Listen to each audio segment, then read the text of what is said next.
Hey guys, today we're going to be talking about the Fallout 76 perk cards, specifically the ones that have been released so far, and discussing how good they are, how bad they are, and more. So these cards are split out into categories: Strength, Perception, Endurance, Charisma, Intelligence, Agility, and Luck.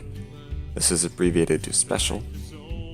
And these special perk cards can be leveled up to increase their effectiveness, but you have to spend an ability point to equip. So you can spend all your ability points in one perk class, or mix and match them, which is probably recommended.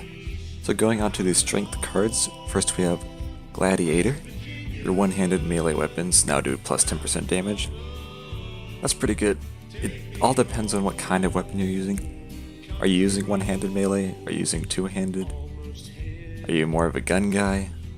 So you have to equip your perk cards based on what kind of weapon you're using. Through Hiker, food and drink weights are reduced by 60%. That's level 2, by the way. This is a decent card if you're carrying a lot of food and drink. Like maybe you're the one in the group that is designated as the survivor guy, the food and drink carrier.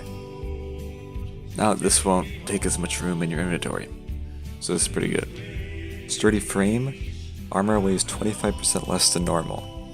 Now if you have some really heavy armor, this is very useful. If you're just wearing light armor and you want to move around faster, you don't really need this.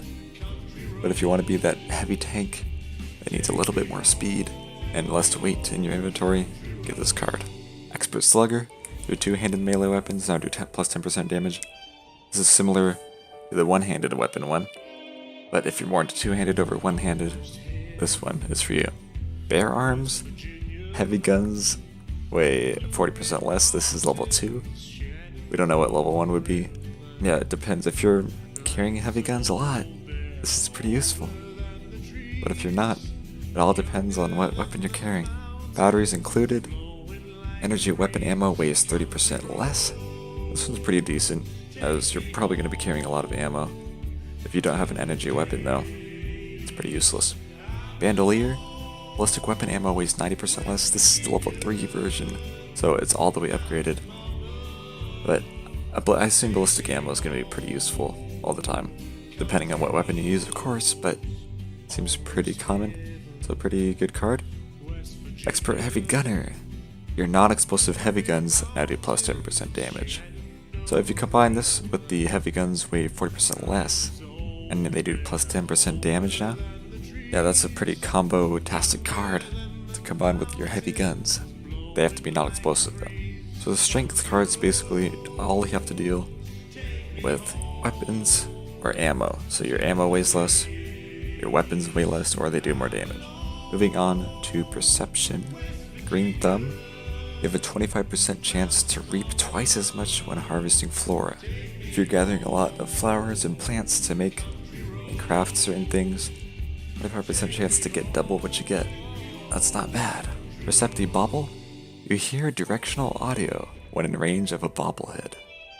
So I'm assuming you don't hear directional audio when you're not in the range. So it depends how many bobbleheads you have and how often they are placed throughout the world. And if directional audio is very important to you, then this card's pretty useful. Like you can tell maybe where an enemy is shooting from, where a monster is coming from. Just like you want to hear something certain. Maybe you want to capture a certain monster, but you don't know where they are since you don't have directional. This card's very interesting. Panapictographist. You hear directional audio when in range of a magazine. So I think you should probably get both the bobblehead and the magazine ones, because you always want to hear directional audio pretty much, unless you don't really need it. But I don't know how common magazine and bobbleheads are, so we'll have to see. And we have Night Person. Gain +1 intelligence and +1 perception between the hours of 6 p.m. and 6 a.m. That's in-game time, I assume. And gaining +1 and 2 stats is actually pretty good. So if you're fighting mostly at night, 1 intelligence and 1 perception, I think that's a pretty good card, honestly. So we don't know much about perception yet, but this seems there's a lot about audio. There's some crafting stuff that you get, and then you gain certain intelligence points during a certain time. Moving on to Endurance. Slow Metabolizer. All food satisfies hunger by an additional 15%. This card is going to be pretty good because then you have to carry less food in your inventory, which then you get less weight. So if you upgrade this card, it's going to be pretty good. Dromedary.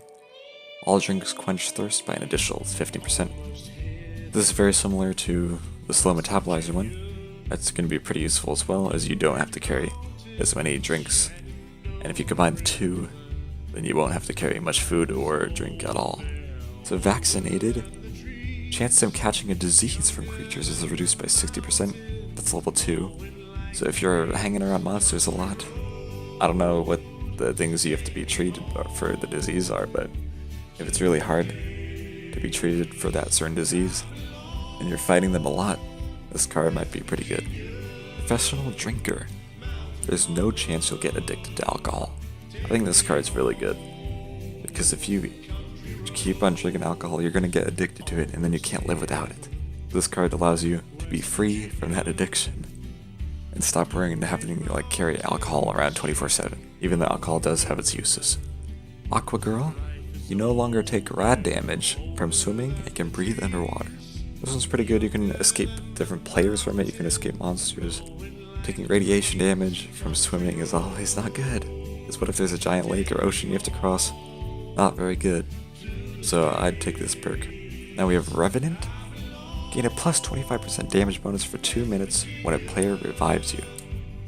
This is certainly good in multiplayer when you have a team of your own. And if you're fighting a lot of people, if a player revives you, you get plus 25. That's pretty huge. And if it's upgraded, I don't know if it can be upgraded. Yeah, I think it can, yeah. That's probably 50% or 75%. That's huge. So if you're in multiplayer fights a lot, Revenant is a really good card. So Endurance basically allows you to eat food and drink less, survive diseases more. It's basically a survival class. So I'm deciding to cut it right here, since it's going to be a really long video if I do all the perks, because there's so many perk cards. But the second half of the video will be out later, pretty soon actually. So for now, out of these first 3 classes, Strength, Perception, and Endurance, what do you guys think? Which are the best and which are the worst cards out of these? And thank you guys for watching.